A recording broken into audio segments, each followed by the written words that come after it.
All right, today we are jumping into one of the most critical moments of the Cold War, the Cuban Revolution. We're going to break down how it all went down, what was really going on, and why it happened in the first place. Let's get into it. So let's start with a number, 145. That's how many kilometers separate the shores of Cuba from the U.S. mainland.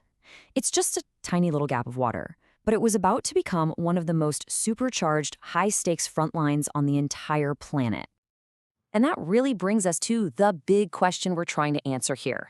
How on earth did this island nation, this place so close and so tangled up with the United States, completely flip the script and become a sworn enemy and a key ally for the Soviet Union?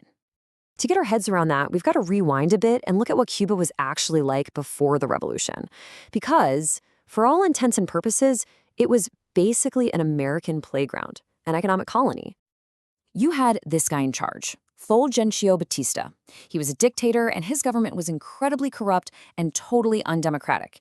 His whole game was keeping any political opposition quiet while making sure American businesses and mobsters could make a killing.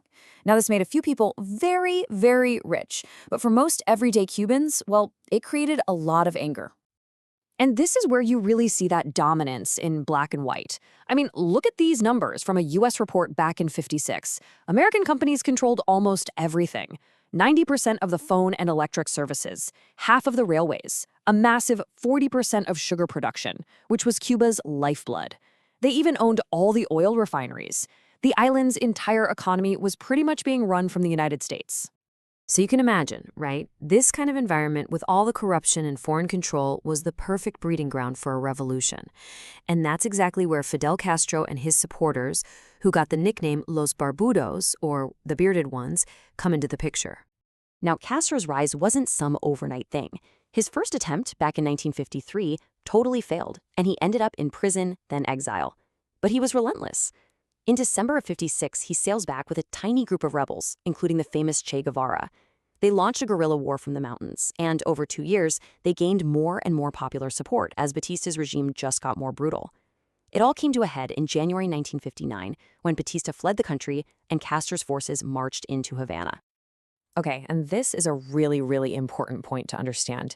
Castro did not win by campaigning on a communist platform. The whole uprising was framed as a nationalist fight for independence. It was about Cubans taking back their country from a corrupt dictator and the foreign businesses that were propping him up. But, that very goal, reclaiming Cuba for Cubans, well, that put him on a direct collision course with Washington. And this is where things start to fall apart, and fast. So what's one of the first big things Castro does?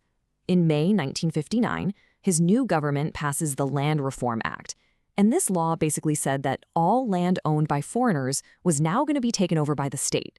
And since American companies owned so much land, this was a massive direct shot at U.S. economic interests.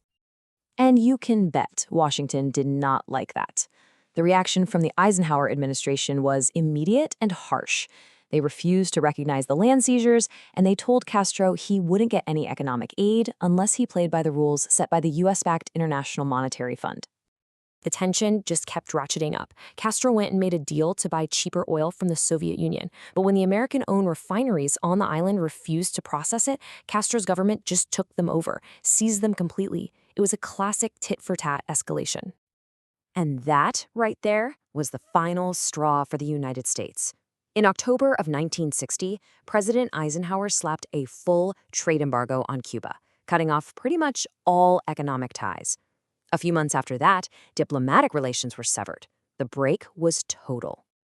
So, Castro's been pushed away by Washington, and he's facing economic disaster from this embargo. What's he going to do? He's got to find a new friend, a powerful one. And who was America's biggest rival at the time? Yep, he turned to the Soviet Union. And honestly, this alliance was a perfect match for both of them. For Castro, the USSR was an economic lifeline. They'd buy his sugar, and they'd protect him from the U.S. military. And for the Soviet premier, Khrushchev, it was an absolute golden opportunity, a communist ally right in America's backyard. You just can't overstate what a huge strategic win that was in the Cold War. And this quote from Khrushchev, wow, it really tells you everything you need to know about how he saw this. He didn't just see a chess piece on a map. He saw a powerful ideological symbol. Castro was this hopeful lighthouse, a sign that the fight against American capitalism was spreading. And this wasn't just talk either.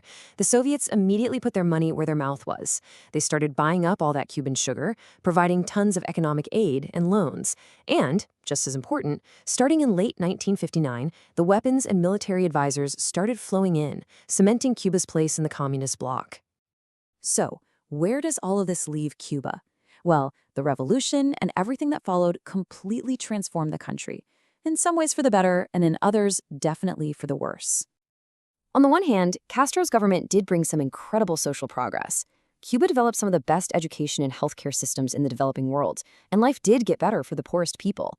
But all of that came at a huge cost. A crippling U.S. embargo, becoming totally dependent on the Soviet Union for survival, and getting stuck as a pawn in the global Cold War.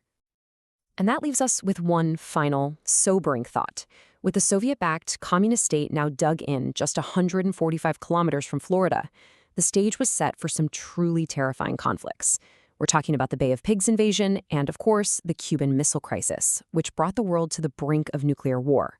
The revolution had happened, and the world was never going to be the same.